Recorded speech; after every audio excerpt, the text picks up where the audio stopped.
Hi, this is Tinker Reddy, and I'm going to talk to you about how to cover a speech or a meeting. Speech or a meeting story is a good template for you for a news story with a summary lead. It requires you to use skills that you're going to use for all of your news reporting. Getting quotes, doing research, interviews, writing a summary lead, using objective voice, and making sure your facts are correct. So the assignment is to go to a talk or a presentation or a meeting and write a 400 to 700 word news story. 400 word news stories, you should be able to bang it out. And when I say meeting, I mean you can go to a government meeting, a city council meeting, you can go to a student council meeting, or you can go to something, even a meeting of a student organization that's just getting going, where you can write a story that says something like, the ski club will have 10 more trips this year, and according to the president who spoke at the meeting last week, 50 people attended. Last year they had so many trips, something like that. It's not exactly, breaking, big news, but you can use it as a model, again, to do this kind of reporting. And you'll need to include 2 quotes from the speaker or speakers and 1 from an audience member or meeting participant. In the assignment, I say you have to interview 2 people and quote 1 person, because inevitably you're going to get a bad quote from 1 person. So talk to 2 people, quote 1. No anonymous quotes. Don't accept anonymous quotes or quotes from people who don't want to give you contact information. You have to get, at the very least, an email from them. Usually that'll do. Sometimes if they want to give you the phone number, that's fine too. But you start your interview saying, my name's Tinker Reddy. I am a student journalist and I'm working on a story. I'm wondering if I can interview you. They say yes. Say, great. Could you give me your name? Make sure they spell it. And then ask for the phone number or the contact information. If they balk at that, then say, okay, well, I need that. My professor said I needed that, so thank you anyway. Go on to the next person. It may take you a while to find someone, but you do need that information. So we'll talk later about anonymous sources, people who don't want to give you the full name or give you their name at all. You really don't want to use that for someone who just doesn't really feel like being in the paper, doesn't want to give it out.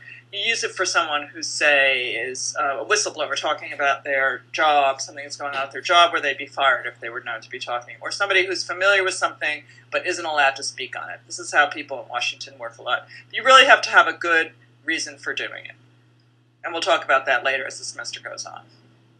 So the key goal of this assignment is to write a clear summary lead. You shoot for 35 words or less, who, what, where, when, and how, and focus on the main point.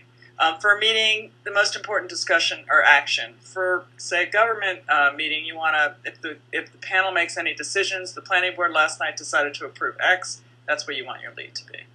Keep yourself out of it. Use objective voice. Don't express your opinion. A good way to do that is to, for all of the stories in this class, don't use any first person. No me, no I, no we in your stories. No, I think this. No, just don't use any. Just don't express your opinion at all. If you have any doubt, just don't use it. Again, this is a rule for all of your reporting. Be independent. Don't interview friends or families, classmates, and in general, and don't write about institutions or campaigns you are involved with. For example, if you're in the ski club, don't go to the ski club meeting and write about it. And we'll talk a little bit more about political involvement and what that means for your career as a journalist. That's something that's changing as the semester goes on. This is the mantra, be accurate. This is the thing that you will bring to the writing on the internet that other people won't, that people who are not professional journalists. You will be able to make sure and confirm that everything you write is accurate, backed up by data. The quotes are verbatim. Every fact you use is going to be checked, and every name has to be spelled properly. I know that sounds kind of trite compared to fact-checking name spelling, but if you've ever had your name misspelled in the newspaper, you know it's annoying, and it makes people doubt everything else in your story. So really make sure things are spelled right. I don't mean just people's names, but the names of institutions. Like, you don't want to say Northeastern College. You want to say Northeastern University. So just really be careful about that stuff. It counts. It matters. So the first 3 paragraphs you really want to pay attention to here, in any kind of a breaking news story or story like this. So you want your summary lead. We'll talk about that in a bit. And then the second paragraph, you want the details that didn't fit into the lead. The speaker's name, usually, the full name of the committee that was meeting, the location, things like that. And then your third paragraph, you want to be what some people call a power quote, or it's a quote that reflects the main point of the story. And before you write, you need to know what your main point is. This is something you need to think about for everything you write. What is the story about, and why it's important? Here we have a first and a photograph of television or cinematic journalist. That's from All the President's Men. All right, so write a summary lead, 35 words or fewer on a key point of the meeting or the speaker. If the meeting has several key points, just pick one. If the speaker makes several key points, just pick one. 35 words is tight, but you want to keep it. You want to keep it that tight. That's part of the skill here. So, what was said or done, and why should the reader care? That's your main point. So, common problems in speech leads are sometimes they're too long, and sometimes they'll say that the speech happened, but not what the speaker said, or they'll say the topic. The speaker spoke on this topic. You want to say what the speaker said. Here's what you want to avoid. Professor Tinker Reddy, who teaches at Boston University in Northeastern, talked to about 100 students about the future of news in the digital age at a forum on journalism held last night at the Curry Student Center and sponsored by the Huntington News and Newshound Club. Too long, way too long. Really, you don't need all that stuff in there. You can really pare it down. You can put my name in the second paragraph, something like this. Newspapers may die, but the news will live on, according to there's a typo, a Boston University journalism professor who spoke at Wednesday night campus forum. That should be a Boston University journalism professor. Yes, sorry about that. Typo of the day. Here is an accurate depiction of what reporters look like. Second in a series of photographs of actors pretending to be journalists.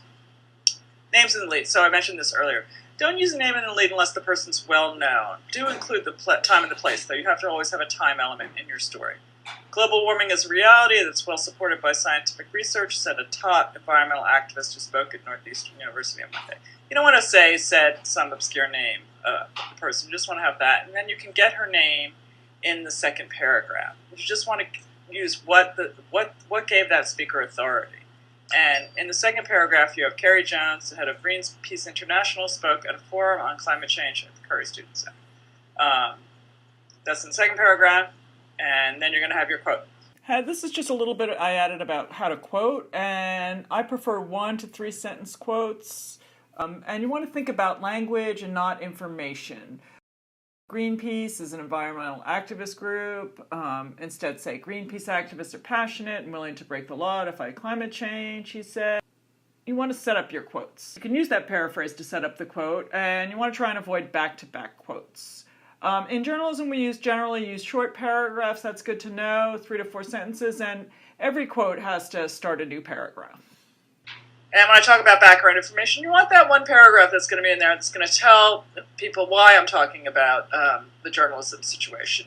The rise of the internet and social media led to a sharp decline in newspaper circulation. This is sort of putting what I said in context. So below you'll find some quotes, or you'll find the top of a Daily Free Press matriculation story and with some tips on it. And so just check this out. It's a good lead. Talks about why it's a good lead. This is, the second paragraph identifies the speaker, and then you go right into a good quote.